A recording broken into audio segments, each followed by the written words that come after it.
If you've ever tried to meditate and felt like you're doing it wrong, or you just couldn't do it at all, this one's for you.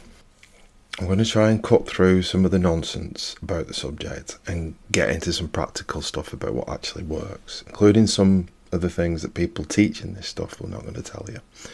Before we start, I want to be clear. I'm not claiming to have invented any of this. Everything I'm sharing I've picked up from practitioners who are far better and more experienced than me. I'm just passing it on in a way that I wish somebody had said it to me at the start. So over the last few weeks I've been lucky enough to help some people, some newer practitioners, get started in magical practice. As those who are a bit further down the path will know, the beginning is all about clearing the mind, getting comfortable with that internal space that you call me. To do that, we use meditation, and that word usually produces one of two responses. The first is, boring. Prospect of sitting there and doing nothing for a few minutes. It sounds easy and it really isn't. And the second response is a dismissive, I've tried it before, it's too hard. And I had something of a mixture of them two responses myself. For some of us though, there is a deeper reason that it can feel difficult. And I want to be honest about that because this gets glossed over way too much, I think. I experienced some pretty significant trauma early in my own life, and one of the things that does, whatever form that trauma takes, is to teach your nervous system that sitting still and that stillness isn't safe. So being alone with your own head can feel a bit threatening in a way that's quite hard to explain to other people, especially if they haven't experienced anything like that. It's not laziness, it's not weakness. It's a perfectly reasonable response to unreasonable things that have happened to you. So if you sit down to meditate and you start feeling creeping anxiety or an urge to get up and do literally anything else, or you find thoughts surfacing that you'd rather not look at, know that this is not a sign that meditation isn't for you. It's actually a sign that this practice might matter more for you than for most other people. Right, be especially patient and gentle with yourself. Anyway, here are a few things I've picked up along the way from other practitioners who are far better than me that have genuinely made the practice easier. Okay, it's worth acknowledging as well right from the start that what we're talking about here is Eastern meditation that Buddhists and Hindus and Taoists have mastered. They're the real experts. I'm just borrowing from a very long and well-established tradition. Western meditation has its own tradition too, but that works differently and it serves a different end, and we'll get to that another time. For today, what we're going to work on is what Taoists call letting the water settle, which is a perfect metaphor. You can't force muddy water to clear. You have to leave it alone and to let it do it itself, and that's pretty much what we're trying to do here. So let's get practical.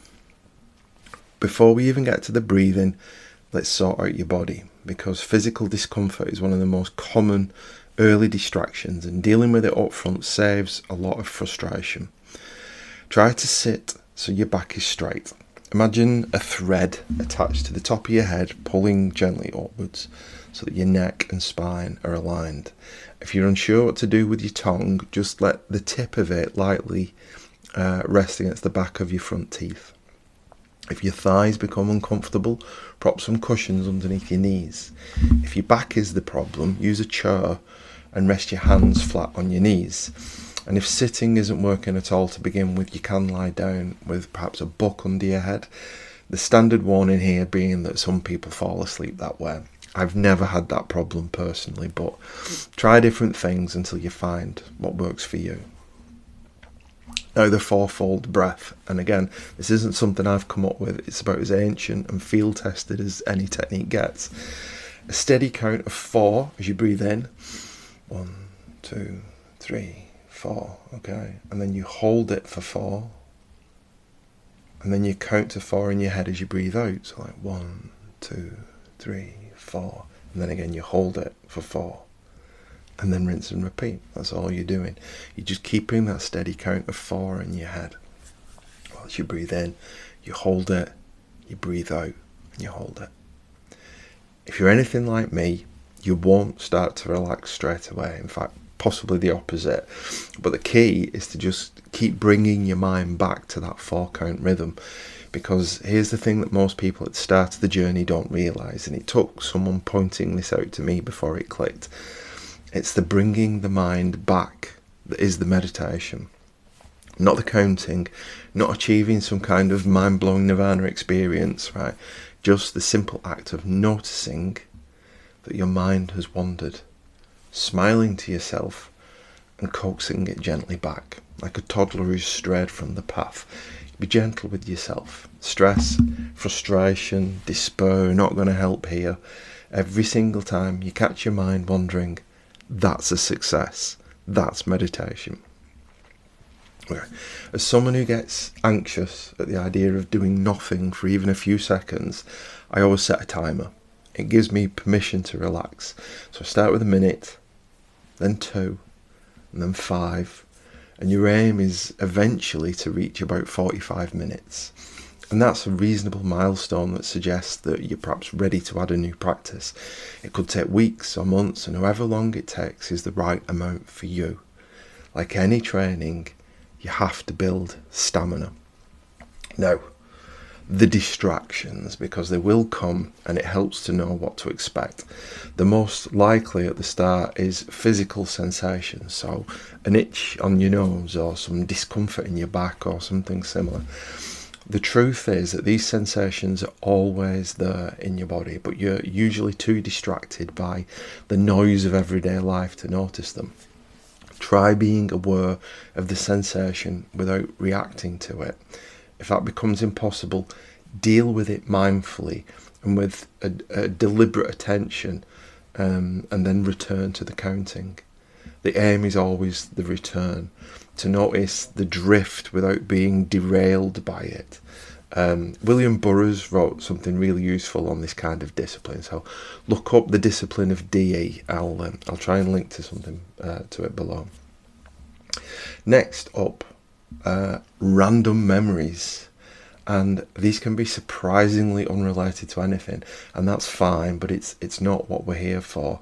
Something a teacher passed on to me that I've found genuinely useful is imagining a flutter of blue butterflies that simply wipe the screen of my mind's eye, and then I start again. It's pretty and oddly relaxing, and it should be done with a slight smile on your face. If what surfaces feels important, like something you've forgotten to do, for instance, don't worry, it'll come back to you at the end of the session. Remember, you have permission to sit still for however long you've set the timer for. The third distraction is what I'll call fantasies. What am I having for tea? I wonder if Terry's going to sell his car. I wish I'd said something to my neighbour when she blanked me. For these, I find it helpful to imagine scrunching the thought up like a piece of paper and then just throwing it into a visualised bin. Not forgetting it, just filing it away for later. This one, I stumbled onto myself, but I'd be surprised if I am the first. I hope these tips are useful. They were passed on to me in good faith, and I'm passing them on in the same spirit. And it won't take long before you start feeling the benefits of letting your mind settle. If you want to explore the more advanced elements of magic, spirit work especially, there really is no way around this kind of training. Let me know in the comments what you're finding difficult. I do read all of them. And if this was useful, hit subscribe, because we're going to be building on this over the coming weeks. Next time, I'm going to be looking at where this practice can actually take you, and trust me, it gets a lot more interesting from here. I'll see you soon.